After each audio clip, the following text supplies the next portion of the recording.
Hello friends, जानकारी में आप सभी का स्वागत है। इस वीडियो सीरीज़ में हम देख रहे हैं कि पैटर्न्स किस तरह से डिज़ाइन करते हैं सी प्रोग्रामिंग्स में, और किस तरह से इसका लॉजिक होता है। फॉर लूप को किस तरह से अलग अलग तरीके से हम इस्तेमाल कर सकते हैं, क्या क्या लॉजिक हो सकता है। और इस ट्यूटोरियल में हम 150 से ज़्यादा पैटर्न्स का पैटर्न्स का कोडिंग वगैरह करेंगे। इस वीडियो सीरीज़ में आपको 100% प्रैक्टिकल नॉलेज मिलने वाला है, तो इसके लिए तैयार रहिए। चलिए पार्ट 1 का स्टार्ट करते हैं। ये है पार्ट 1।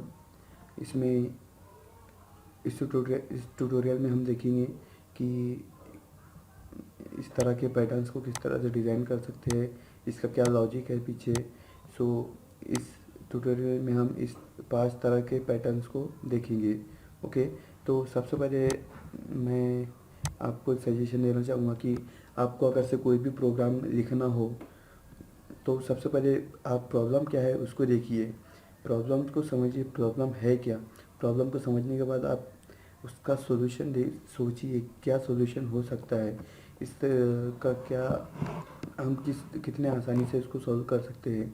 अगर से आप डायरेक्टली प्रोग्राम को देखकर कोडिंग करने बैठ जाएंगे, तो ये आपके लिए भी बहुत ज़्यादा कॉन्फ़िगरेशन कन्फ्यूजन वाला काम होगा, और आपके प्रोग्राम सही तरह से नहीं आपको करते आएगा। ओके, सो सबसे पहले हम इसका प्रॉब्लम देखते हैं। प्रॉब्लम्स क्या है इसमें। हमको चाहिए कि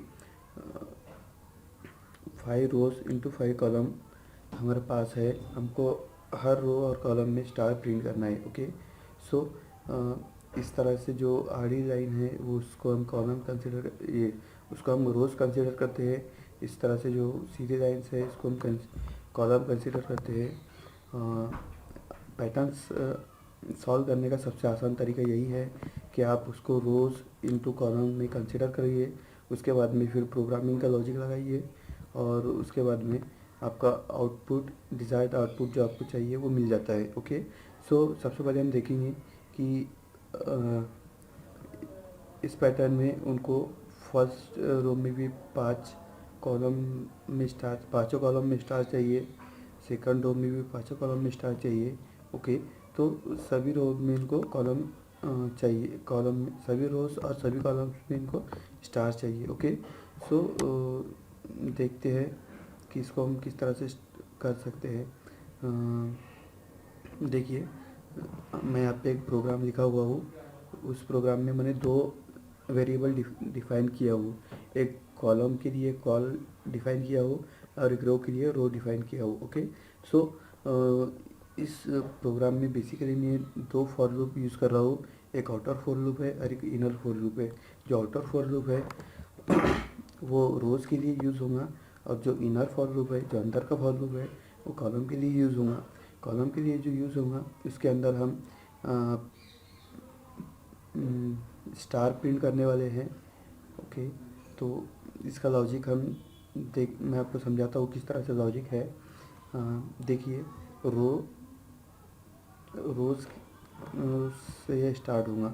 जो आउटर लूप है वो रोज़ में चलेगा, और जो इनर लूप है, जो इनर फॉर लूप है, वो कॉलम्स में चलेगा। जैसे पहला रो, जो आउटर लूप है, पहला पहला आउटर लूप एग्जीक्यूट हो रहा है, उसके अंदर 5 बार इनर आउटर लूप एग्जीक्यूट होगा, 5 बार ये प्रिंट करेगा। ओके, सो इस तरह से ये जब सेकंड रोज़ का फॉर लूप एग्जीक्यूट होगा, तो ये इनर लूप 5 बार एग्जीक्यूट होगा। ओके, सो हर रोज़ के लिए ये इनर लूप 5 बार एग्जीक्यूट होगा। तो उसके लिए मैंने क्या कंडीशन रखा हो कि कॉलम की वैल्यू 1 रखा हो, और 1 से 5 तक, 1 से 5 तक का वो हर बार एग्जीक्यूट होगा। इसमें यहाँ पे कुछ ज़्यादा कॉम्प्लिकेटेड यहाँ पे मैंने इसको कंडीशंस वगैरह नहीं लगाया हो। सिंपली कॉलम की वैल्यू 1 है, वो 1 से जब तक 5 से छोटा है या फिर 5 के बराबर है, तब तक वो इनर लूप एग्जीक्यूट होगा। ओके, तो इस तरह से ये प्रोग्राम एग्जीक्यूट होगा। इसका मैं सिंपली आपको फ्लो बता देता हूँ कि किस तरह से होगा। ये आउटर लूप है, यहाँ पे रो की वैल्यू 1 दी हुई है पहली रो के लिए। ओके, यहाँ पे रो लेस देन इक्वल टू 5 रोज कब तक एग्जीक्यूट करना है, 1 से 5 तक का। हमें 5 रोज़ चाहिए, इसके लिए हमने यहाँ पे 5 लिखा है और लेस देन इक्वल टू लिखा है। ओके, और रो प्लस प्लस, यहाँ पे हर बारी में हम रो की वैल्यू 1 से बढ़ाएंगे। ओके, सो फॉर लूप का एग्जीक्यूशन तो आपको पता ही है किस तरह से होता है। फॉर लूप में एक बार मैं आपको बता देता हूँ और किस तरह से होता है। फॉर लूप में 3 ब्लॉक होते हैं और एक बॉडी होती है। ओके, ब्लॉक में फर्स्ट ब्लॉक जो होता है वो इनिशियलाइजेशन का होता है, जिसमें हम वेरिएबल को वैल्यू इनिशियलाइज करते हैं, डिक्लेयर करते हैं। ओके, और दूसरे ब्लॉक में हम कंडीशन डिफाइन करते हैं। अगर से ये कंडीशन ट्रू रही तो ही फॉर लूप की बॉडी एग्जीक्यूट होती है, नहीं तो नहीं होती है। ओके, और थर्ड ब्लॉक में, तीसरे ब्लॉक में हम जो वेरिएबल होता है हमारा, उसकी वैल्यू को बढ़ाते हैं या कम करते हैं। ओके, तो इस तरह से ये एग्जीक्यूट होता है। अगर से वैल्यू, यहाँ की जो कंडीशन है वो ट्रू रही, सही रही, सेटिस्फाइड हो रही है तो ही अंदर का ब्लॉक एग्जीक्यूट होगा, नहीं तो नहीं होगा। ओके, सो यहाँ पे रो की वैल्यू 1 है, रो की वैल्यू जो है यहाँ पे 1 है और 1 लेस देन इक्वल टू 5, 1 5 से छोटा या उसके बराबर है। छोटा है मतलब कंडीशन ट्रू हो रही है, कंडीशन सही है, तो ये उसके अंदर का लूप एग्जीक्यूट होगा, उसके अंदर की बॉडी एग्जीक्यूट होगी। जैसे ही अंदर कंट्रोल आता है तो यहाँ पे एक दूसरा लूप है जो कि हमने कॉलम के लिए लिखा है। ओके, कॉलम की वैल्यू यहाँ पे 1 दी दी है हमने, कॉलम की वैल्यू अभी 1 है, 1 5 से छोटा है और या फिर उसके बराबर है, तो ये तब तक एग्जीक्यूट होते रहेगा। अभी तो कंडीशन इसकी ट्रू है और यहाँ पे कॉलम की वैल्यू हम 1 से बढ़ा रहे हैं। ओके, अभी कंडीशन ट्रू है, ये फॉर लूप के अंदर जाएगा, ये बॉडी एग्जीक्यूट होगी। कंट्रोल्स आएगा यहाँ पे क्लोजिंग ब्रेसेस पे जैसे आएगा यहाँ पे उसकी वैल्यू 1 से, यहाँ पे इंक्रीमेंट का ऑप्शन कमांड दिया हुआ है, इसके लिए यहाँ पे वैल्यू 1 से इंक्रीमेंट होगी। जैसी यहाँ पे वैल्यू होगी 2 5 से छोटा है, एग्जीक्यूट होगा, फिर इंक्रीमेंट होगा, फिर 3 होगी, फिर 3 5 से छोटा है, स्टेटमेंट एग्जीक्यूट होगा, फिर वैल्यू इंक्रीमेंट होगी, फिर 4 होगी वैल्यू, फिर 4 5 से छोटा है तो ये स्टेटमेंट एग्जीक्यूट होगा, फिर उसके बाद और इंक्रीमेंट पे जाएगा, फिर वैल्यू 5 हो गई, 5 5 से छोटा या बराबर है। ओके, तो दोनों में से एक कंडीशन तो सेटिस्फाई हो रही है, ट्रू है कंडीशन, इसके लिए ये एग्जीक्यूट होगा, ये स्टेटमेंट जो है ये एग्जीक्यूट होगा। फिर उसके बाद जो जाएंगी कॉलम की वैल्यू जो है वो 1 से और इंक्रीमेंट होगी, तो ये यहाँ पे वैल्यू हो जाएंगी 6 5 से छोटा या बराबर है, तो ये कंडीशन तो गलत है, 6 5 से बड़ा है, ना कि उससे बराबर है, ना छोटा है, तो ये कंडीशन यहाँ पे फॉल्स हो गई, तो इसके लिए ये एग्जीक्यूट नहीं होगा, कंट्रोल फॉर लूप के बाहर निकल जाएगा। और उसके बाद में ये प्रिंटफ में यहाँ पे हमने नई लाइन के लिए आउटपुट में नई लाइन आना चाहिए, इसके लिए यहाँ पे \n लिखा है, तो इस तरह से ये इसका एग्जीक्यूट होगा। जब ये फॉर लूप एक बार ये एग्जीक्यूट होगा सक्सेसफुली 1 टाइम्स, तो हमें आउटपुट में 5 स्टार मिलेंगे। इस तरह से पहली बार एग्जीक्यूट हुआ उसके लिए, दूसरी बार एग्जीक्यूट हुआ उसके लिए, तीसरी बार एग्जीक्यूट हुआ उसके लिए, चौथी बार के लिए, 5वीं बार के लिए। फिर इनर लूप, जो अंदर का जो आउटर इनर लूप है फॉर लूप, उसकी कंडीशन फॉल्स हो गई तो वो उसका एग्जीक्यूशन ख़त्म हो जाएगा। फिर जो आउटर लूप जो है रोज़ का, तो फिर उसकी वैल्यू 1 से इंक्रीमेंट होंगी और 1 से इंक्रीमेंट होने के बाद में फिर इनर लूप जो है वो फिर से 5 बार एग्जीक्यूट होगा, फिर उसकी जो वहाँ पे कंडीशन है वो फॉल्स हो जाएंगी, तो फॉल्स होने के बाद में फिर वो कंट्रोल्स जाएगा आउटर लूप को, आउटर लूप में रो की वैल्यू 1 से बढ़ जाएंगी और 1 से बढ़ने के बाद में फिर इनर लूप 5 बार और एग्जीक्यूट होगा, तो इस तरह से ये एग्जीक्यूशन होता है। इनर लूप को हमने लिखा ही इस तरह से है कि वो 5 बार एग्जीक्यूट होना ही है इससे। ओके, छठी बार एग्जीक्यूट नहीं होगा, तो इस तरह से ये इस कोड का लॉजिक है। सो इसे हम प्रैक्टिकली भी देख लेते हैं किस तरह से होता है। ओके, यहाँ पे इस ट्यूटोरियल सीरीज़ के लिए मैंने कोड ब्लॉक को यूज़ किया हो। एक्चुअली जो एम एस डॉस टर्बो सी जो है वो भी है मेरे पास, लेकिन मैं इसको प्रेफर करता हूँ। ओके, यहाँ पे देखिए जनरली हम इस तरह से लिखते हैं stdio.h, यहाँ पे जो हेडर फाइल इंक्लूड करते हैं हम। ओके, सो मैं आपको बता दूँ कि शायद ही बहुत कम लोग इस बारे में जानते हैं कि यहाँ पे हम यहाँ पे अब एंगल ब्रैकेट की जगह, मतलब इस ब्रैकेट की जगह हम डबल कोटेशन भी लिख सकते हैं, ये काम करता है। ओके, यहाँ पे हम मेन फंक्शन लिख दिए। ओके, यहाँ पे दो वेरिएबल हमें डिसाइड वो करना है, कॉलम और रो। ओके, कॉलम और रो के यहाँ पे हमने डिक्लेयर कर दिए। यहाँ पे एक हमने रो के लिए यहाँ पे आउटर रो हम डिक्लेयर कर रहे हैं, रो लेस देन इक्वल टू 5। हमें 5 बार रो को एग्जीक्यूट करना है, इसके लिए हम 5 की यहाँ पे कंडीशन लगा रहे हैं। ये लूप जो है तो बहुत ही सिंपल है, इसको ये लूप जो है ना तो बहुत ही सिंपल है।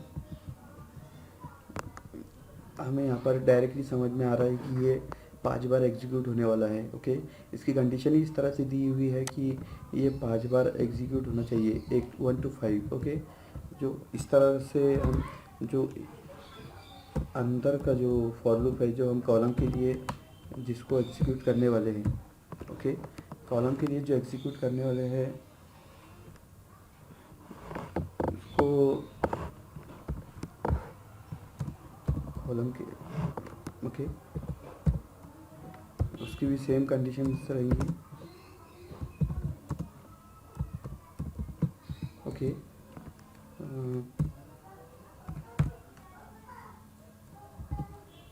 यहाँ पे कॉलम्स के लिए जो है इसके अंदर हमें क्या प्रिंट करना है, अब वो हमें यहाँ पे लिखना है। ओके,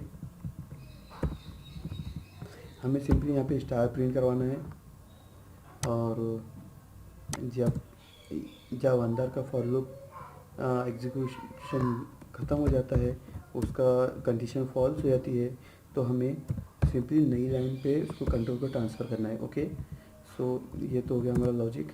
यहाँ पे हम गेट ch यूज़ करेंगे हमारा आउटपुट को थोड़ी देर रोके रखने के लिए। ओके, सो इस तरह से हमारा प्रोग्राम है, इसको हम एक बार ट्राई करते हैं किस तरह से, अगर से कुछ एरर वगैरह हो या। ओके, यहाँ पे कोई एरर नहीं है, सिंपली ये हमारा जो प्रोग्राम है ये रन हो चुका है। ओके, सो प्रोग्राम रन हो चुका है सक्सेसफुली। सो इस तरह से ये एग्जीक्यूशन होता है इस चीज़ का। ओके, सो अब हम देखेंगे कि हमारा जो दूसरा पैटर्न है, पैटर्न नंबर 1 हमने सक्सेसफुली एग्जीक्यूट कर दिया है। पैटर्न नंबर 2 हम देखेंगे कि भाई यहाँ पे हमें क्या चाहिए। ओके, यहाँ पे देखिए हम देखेंगे कि कॉलम की वैल्यू जो है वो जो हमने 1 2 3 4 5 जो लिखी है ना, तो वो बढ़ रही है, जो कॉलम की वैल्यू है वही प्रिंट हो रही है। ओके, सो सिंपली हमें इस लॉजिक में हम क्या कर सकते हैं, इस लॉजिक में हम क्या कर सकते हैं इस पैटर्न के लिए, सिंपली जो अंदर जहाँ हम स्टार प्रिंट कर रहे हैं, हमें स्टार की जगह पे जो कॉलम की वैल्यू है, वहाँ पे जो कॉलम की वैल्यू है वो प्रिंट करवानी है। ओके, सो अब हम देखते हैं, ट्राई करते हैं कि क्या ये रन होता है।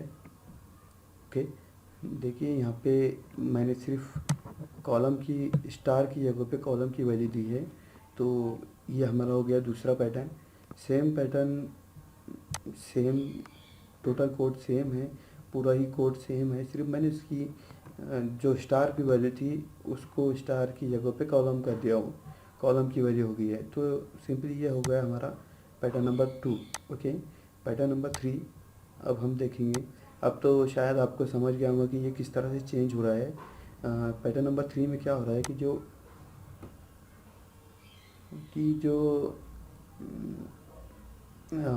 पैटर्न नंबर 3 में क्या हो रहा है कि जो रो है वो उसकी वैल्यू यहाँ पे दिखाई दे रही है। ओके, तो मैं पैटर्न नंबर 3 के लिए यहाँ पे कोड चेंज करता हूँ।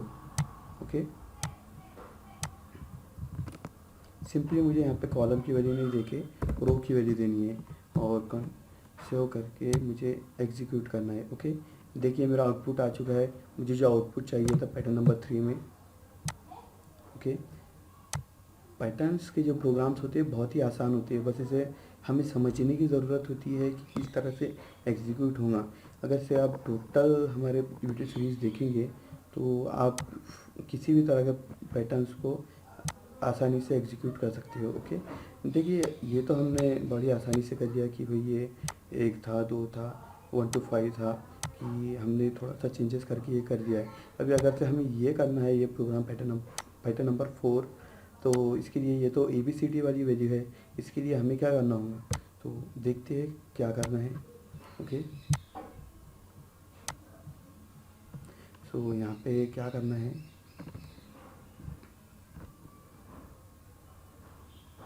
यहाँ पे क्या करना है कि यहाँ पे जो रो है इसको हमने इंटीजर वैल्यू डिसाइड किए। ओके, अभी हम डिफाइन इंटीजर वैल्यू किए हैं A B C D E, A to E चाहिए हमें। ओके, और इसको भी हम A to E वैल्यू देते हैं। ओके, देखते हैं कुछ एरर हो।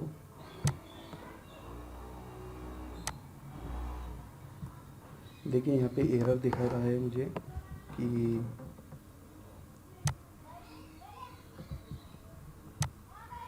एक्चुअली मैंने जो कॉलम की वैल्यू दिया हो वो दिया हो इंटीजर, तो मुझे यहाँ पे इसको कैरेक्टर करना होगा और उसके बाद में रन करना होगा और यहाँ पे लिखना होगा %C।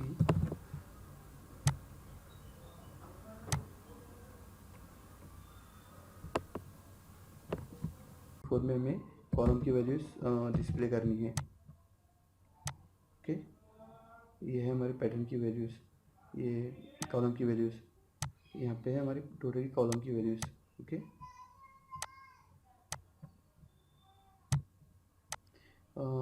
तो पैटर्न नंबर 4 हो चुका है हमारा। अब ये है pattern number 5। Okay, pattern number 5 में हमें रोज़ की वैल्यू हमें डिस्प्ले करनी है।